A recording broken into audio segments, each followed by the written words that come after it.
yung scriptural thought ko po is matatagpuan sa favorite ko pong verse, sa Helaman 5 verses 12. Ngayon, mga anak ko, tandaan na sa bato ng ating manunubos na si Kristo, ang anak ng Diyos. Ninyo kailangan itayo ang inyong saligan. As individual and as a family, meron tayong mga goals, diba? Pero, goal? May goal ka ba? Wala tayo nun eh. Ano po ba yung goal? Okay po, ano po ba yung goal? Pangarap daw po. Si Yang Yang, ano kaya yung goal Yang Yang? Pangarap? Oo. Pwede.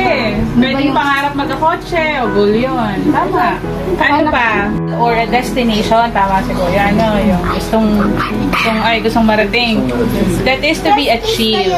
We set a goal when we decide to accomplish a particular thing. Wala po ako nag-regret na hindi ko nagawa. It has been my goal for a very long time. Nakita ko po na as I continue, like, palagi ko naalala ano ko yung goal ko, like, ano po yung end point ko. At yung mga plans po ay araw-araw po na ginawa ko po lahat po na that is in my control, and that the Holy Spirit also helped me to do. So, ano po, yun po. Okay.